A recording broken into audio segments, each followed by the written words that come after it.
there's no bum steer. It's from a handicapper that's real sincere. I take it Valentine, cause on the morning line, the guys got... Hello racing fans, and welcome back to another edition of Handicapper's Corner, brought to you by the Derby Bar and Grill. I'm Mike Heads, and along with Drew Forster, we're going to go through the races at Hastings. Weather's supposed to get a little better. We got 7 races, and yeah, a good little card.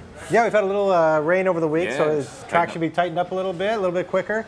We have some competitive fields. As with last week, there are some that's going to pay pretty good. I had a little bit of trouble. I guess we'll jump right into it, eh? Let's get started. First race on Saturday, post time 150, is a maiden 8 for 3-year-olds and up, going 6.5 furlongs. I've gone to probably your likely favorite here out of the Pedro Alvarado barn, Steelhead.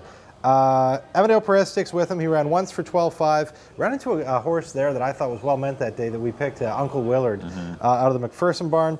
He did beat him by a ways, but now he drops down into 8. I think he fits very nicely into a field where I didn't see a whole lot of competition for him. The second spot, I went with a horse who is returning to the maiden 8 level. Just got beat a nose by Corey Annam last time. Rob Van Overshot's Nick DeMimsey.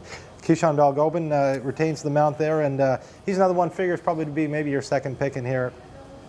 And in the third spot, I went with a horse that I actually saw Mike had on top. Horse that ran first out for maiden 12. Got a little tired down the lane, ran an even race. That is Ron Deot's Flame Eternal. Ryan Pacheco riding very well right now. Just kind of had an even race, as I mentioned. Got a little tired at the end. With that race under his belt, I could see him moving forward. I went 5, 2, and 1 in the first. Yeah, I've got the same 3, and as you mentioned, I did sneak off to the one-horse Flame Eternal. I was pretty impressed with the race that it turned in. That wouldn't surprise me to see I mean, him the horse did get tired the last part, but it did a lot of running. It was 3 wide through a 22 flat opening quarter. This horse had to do a lot of early running, and this horse was right there until like as I said, to the head of the lane, and then backed up a bit. But I see the pace scenario being a lot easier with Laundered Money and Stallman Pete looking like the other speed, but I don't see a 22 flat opening quarter, and that could be the difference. And plus the race under his belt. So I like him to win it. I agree with your Steelhead, good runner-up effort in his debut, and Amadeo Perez going great guns. And Nick DeMimsey, would rather it was a mile and a 16th, but shortens up to 6.5. But those are the 3 that he looked like the next best horse. So I went 1, 5, and 2 in the opener. On to the second race, maiden 12.5. For 2-year-olds going 3.5 furlongs. I ended up on the 4-horse Star Status. After a tardy beginning last time, this horse got in behind horses and rallied to be a 4th. Oh, rallied's the wrong word. Finished 4th. Yeah. Wasn't beaten all that far for 2nd and just didn't get her trip. And so I look for this horse to rebound with a better beginning. I get a better draw, gets off the rail. So I like Star Status on the class drop. I put the 6-horse Advisor out of the Troy Taylor barn in for 2nd. This horse also away poorly, but exits a very fast heat that was won by Lady Dawson, so 39-4 is pretty swift. I think this horse will be a big factor, and I put the 2 Cassidy All-Star. It was not disgraced at all in his last start. Certainly bred to be quick by a very speedy sire called Fury's All-Star out of Cassidy County, so there's a lot of speed in the pedigree. But I went 4, 6, and 2. I'm going to give Star Status another shot. Absolutely. I don't have a lot to add. You nailed it. Anita Bolton's barn going great guns, hitting 48%. The race, the horse ran 2 back with Rico Walcott, would win this heat, dropping down to 12.5, leading rider Amadeo Perez in the tack. Star Status looks like the winner. Connections, Troy Taylor, Alex Bizzono, North American Thoroughbreds of number 6 Advisor. You can't overlook any of those horses, especially in the 2-year-old race. And I agree on Pat Jarvis's Cassidy All-Star in the third spot. I got the same horses, 4, 6, and 2 in the second. On to the third, 3-year-olds and up, claiming 16,000, going a mile and a 16th. Non-winners of 2, BC non-3. I went to the 1-horse here out of the Barb Heads barn, Lord Calazar. A good second last time to Irish Romeo. The big thing was he hadn't run since March. All these other horses have been running, so he kind of was behind the 8 ball there. And I didn't expect him to run that good. I thought it was a really good showing for his first start in a few months. And I look for him to move forward off that race, and that, for me, would put him in the winner's circle. Again, I like the way Ryan Pacheco's riding. I thought he rode a smart race on this horse, and the same type effort, with a little bit of improvement, it's going to put him in the winner's circle. The second spot, I went to a filly in here. You'll see this a few times this weekend as the fields are kind of getting shorter. Some of the girls are forced to run against the boys. I thought CA Miss last time she ran in the same condition for the girls, but ran into some tough horses, and Dream Baby, who was well meant coming up from California, and Catalia, who was taking a plunge out of allowance class. They went in 17-1, so even though that was against the girls, I don't see I don't think it was a disgraceful race. No, because the boys' race went in 17 flat. It was the same day. So yeah, it was Irish Romeo. Yeah, so pretty much the same race, and she closed really well down the lane. So I liked the fact that she'll be moving at the end of the race, and I could see her to get up and get a piece of it. And the third spot, I went with a horse who's, I put him in the third spot because he's disappointed me a couple of times in a row that I've picked him as Rebus. He might be the only speed in here and get away and maybe steal it, but I haven't been crazy about the way he's been running down the lane, so I put him in the third spot. I got 1-6-5. Yeah, I agree with your top pick, the one, Lord Calazar. I think I was impressed with his sprint run. And yeah, I didn't expect that big effort. And he goes to his preferred distance of 1:16, so he's stretching out, which is what he wants to, which seems like his better distance. Yeah. I'm going to go to him to win it. I put the 5 Rebus in for second. I think this guy wants to run long. I don't think he wants to sprint. His best race last year was at 1:16 to beat Leo's in the House and Regal Legacy in a maiden allowance race. And I agree with you. He might be the only speed. I think the 2 Cowie Creek might be pace, and even Bluegrass Man is not all that fast, but still Rebus has got a good shot with him. And you must respect Amadeo and anything he's on, and McCarthy Barnes going well. So I thought it was 1 and 5 for me. I could have gone 5-1-1-5, and I put the 2 horse Cowie Creek in for third. 3-year-old facing some older horses in here, and I haven't been. He's coming out of a tough race against And All That It Means, and just ran even. Prior to that, Carson City Brown in London just ran even. Maybe the mile 16th, it's what he wants to do, we'll see. But he does have some pace presence to him, and that could get him in the money.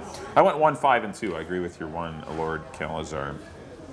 One of the fourth race, got some more 2-year-olds here going 3.5 for a long. A lot of baby races this weekend. A lot of 3.5s. I don't know what's going on, but we're no 6s. We got the 3.5 brigade this weekend. Maiden 25 granders, got a field of 7 signed on. I went to the 2 Cedarburg for Troy Taylor. Fast works, good connections. Tough to go, have a look at them in the paddock, as we always mention, but Cedarburg would be a good place to start in this race. I put the 5 horse Chic Bird in for second. Affiliate of the John Morrison barn. I like the way this horse has been working in the mornings. Certainly bred to be fast. I always liked the mare Alibi. She was a good hard trying mare, and she's had some good little horses, Alibi on Fire. And, she's had some nice foals, Alibi, that could have some speed, and the Constable Leaves are very good 2-year-olds as well. So I give this horse a shot from post 5, and trainer John Morrison can have one ready as well. And I put the 6, Eau Claire de Lune for Craig McPherson. Goes on Lasix, not because it's going on Lasix, because obviously it's 3.5 furlongs. It's not really a big deal. I like the gate drill, though, in 48 and change. I think this horse was a little tardy out of there, needed a little more focus, or needed a refresher anyway. And this horse looks like he did things right, and they don't drop him significantly. He could have been in the 12.5, but he's in the 25, so they must still like him. I'll give him another shot. So I went 2, 5, and 6. I agree with your top pick, Cedarburg, out of the Troy Taylor barn. Well-bred son of Rosberg, bred by John Gunther. Anything that's bred by John Gunther, you know it's from a solid family, a solid mare. They had this horse in earlier for 12.5, and they ended up scratching him, and he goes back in for 12.5. I think all signs point to Cedarburg. I went with a bit of a flyer on my second pick. Wild Rose of Texas, or the Jody Rawson barn. Jody, again, having a very strong meet. One of our more handy young trainers here. She's underrated. They do a good job. Yeah, she does. Did do a very good job. So I like the 36 and 3. His last work just 5 days ago. I think she's got him on her on his toes, I should say. The son of daughter of Texas Wildcatter. So gets in with 107 too. Now that's a big difference going 3.5, but a little extra 8 always helps. I got Wild Rose of Texas 4 in the second spot. In the third spot, I went with He's a Goer out of the Phil Hall barn. Phil's got 2 in here. He put Balgobin on the 3. He probably got the pick of the little bit liver one, so that's why I put him in the third spot. I went 2, 4, and 3 in the baby race, fourth. On to the fifth, 3-year-olds for 12.5, going 6.5. And I went to the outside field at 9 here, and the 2 to keep an eye on here are both the Swift thoroughbred horses out of the Dino Condolinos barn. Tempest is probably going to be your favorite, but I just don't really like the way Tempest is going, so I went with London. London is a horse that's improving, it seems to me, in every race. He went with a 36, 58, and 63 buyers. He just seems to be going the right direction. Nice maiden breaker for 12.5. Then came back and only got beat a couple links by Carson City Brown, who ran a big one against Slice of Red and Aspen Getaway in that allowance race, which was basically a stake race for the talent that was in there. The second spot, I went with Uncle Willard out of the Craig McPherson barn. Another horse that just seems to be going the right way. He gets Amadeo Perez taking over for Richard Hamill. Broke his maiden for 12.5, but did it impressively in a decent time. And another one whose buyers are improving, and he just seems to be going the right way. So I took Uncle Willard in the second spot. And the third spot, I put Tempest. As I mentioned, probably your horse who's going to be your favorite. He's been facing much better horses, but I just think the way he's going, I'm not really encouraged by that. He's got declining buyers. In each race, he seems to be getting a little bit further away from it. So I put him in the third spot. But I got 9, 2, 8, but definitely the Dino horses are the two to keep an eye on here. Yeah, I agree. I'm going to go to the 8 Tempest. I like this horse being refitted in blinkers. I think the last 2 races without blinkers, this horse's form has gone a little south, but still the company change has to help. Tempest should be your pace setter in here. I don't see much speed in here at all. Tempest should be with the blinkers back on. Hopefully Corinne Andros can get this horse out there, and the 9 London can kind of come down with him from the outside. I mean, I think Dino's got, things could go wrong if they're 3 and 4 wide. I mean, it could be a horrible post, but if Tempest can clear the inside 7 horses, then I think the 8-9 Exactor is probably a pretty good one, and I like both of them. And I put the 2 Uncle Willard in for third. Pretty impressed with his maiden score. I know it was against a lot easier horses, but it was just the way he did it. He was a lot of horse that day. Still made no mistake. I think he's up to a tougher company, and we'll see if that does prove to be true. But I went to the 8 Tempest over the 9 London. I went 8, 9, and 2 in the 5th. On to the 6th race, got another 3.5-er. Hopefully got lots of gas in that tractor, because they're going to be moving that gate a lot back to the 3.5 furlong spot. Made an allowance here, 6 of them to go. We worked our way up from 12.5, 25. Yeah, we're working our way up to the allowance phase. I went to Jacuzzi Bob, number 3 for the Copperwater Thoroughbred Company, Chad Joe's outfit, and trainer Craig McPherson. Pretty nice works for the son of Half Ours. Half Ours was a very quick horse. He's sired some quick horses. Yeah. I know many people here aren't familiar with the sire Half Hours, but he's all right, and he can sire a horse to be ready early. His horse gave a pretty good buck for the horse in Florida. Put the 5 Party Pooper in for second. Top outfit. Di Domenico and Glenn Todd's North American Thoroughbred Company owning this one, and this one's probably pretty live. And I put the 6th horse, Yogi Man, for Phil Hall, who gets on a lot of his own horses, and he's been known to get babies ready as well. Out of Haunting You, yeah. Good speed pedigree. Stefan Otis Haunting You, very good. 48 flat, 48 and change final work, pretty good. I went 3, 5, and 6. I like Jacuzzi Bob. I got the same top 2. I think those are definitely the 2 horses in here. I went with Party Pooper. They bought him out of the 2-year-old in training sale for $100,000. They obviously, are expecting big things from this horse. His works look good. He's out of a top 2-year-old outfit. I put him on top. I got Jacuzzi Bob in the 2nd spot. As you mentioned, the Half Hours, Copperwater Thoroughbreds. Those are the 2. I think it's going to be one of those barns, 2. Good, expensive purchases. Yeah. And, those are the 2 you're going to have to watch out for. Should be. So those are the 2. The 3rd spot, I went with Kiss 'Em Goodbye. A homebred of Mel Snow's. Mel does well with 2-year-olds, having another very good year, hitting 21%. He got Amadeo Perez. Perez probably had a few options in here with the way he could have gone, and he ended up on this one. So that kind of pushed me that way. The works are okay. Nice 35 and 1 there. It's kind of a short work tab, but they're only going 3.5. And as I mentioned, Mel Snow and Amadeo Perez are hitting 38% together. So that's something that I just kind of pushed me to the 1 horse. But I definitely, the 3 and the 5 are the 2. I went 5, 3, and 1. On the 7th, Fillies and Mares, maiden 8, going 6.5 furlongs. I've gone to the 5, Queen Militant. Takes the plunge down to 8. She's been kind of working her way down the ladder. Wasn't really crazy about her last race. She was wide and just kind of flattened out, but she was due for, she had a big effort before that. Maybe she bounced a little bit coming off that one, but in for maiden 8, I don't see a whole lot of competition in here for her, and I got her on top. The 2nd spot, I went to the 7, Country Pearl out of the Will McLaren barn. Another one that was knocking on the door in the 12.5 category. Just getting beat by about 3-4 lengths in there, and drops down to 8. It's a logical spot for her to go. I got her in the 2nd spot. And the 3rd spot, I went to Rear Vision, Pedro Alvarado and Keyshawn Balgobin. Another horse that's dropping from a 12.5 down to a maiden 8 category. I had to pick somebody. 5, 7, and 4 for me.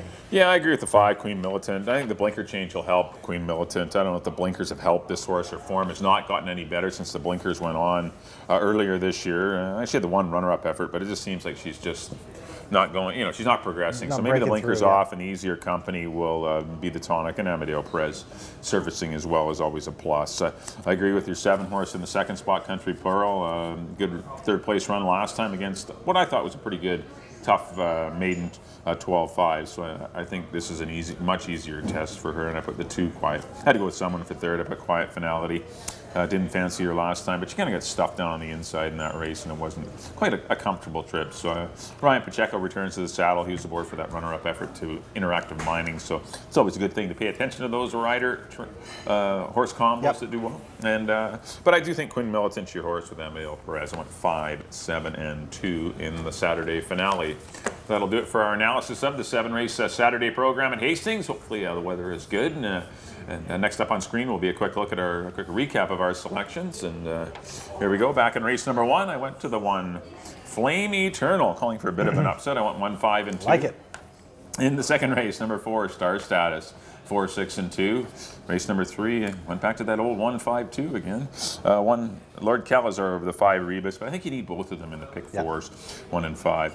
In the 4th race, I went to the 2 Cedarburg, 2, 5, and 6. In the 5th race, number 8 Tempest. I'm calling for a Dino Condolinio Swift Thoroughbreds exactor here, 1, 8, 9, and 2. In the 6th race, I went to the 3 Jacuzzi Bob over the 5 Party Pooper. I think it's 3 and 5 though, or 5 and 3. 3, 5, 6 for me. And the 7th and final, I went to the 5 Queen Militant, 5, 7, and 2. Up next on the board will be my picks. There we go. In the first, I went to the 5 Steelhead over the 2 and the 1. In the second, I'm on number 4 Star Status over the 6 and the 2. In the third, I like the 1 Lord Calazar over the 6 and the 5. In the 4th, I went to the 2 Cedarburg over the 4 and the 3. In the 5th, I went to the 9 London over the 2 and the 8. In the 6th, I went to the 5 Party Pooper over the 3 and the 1.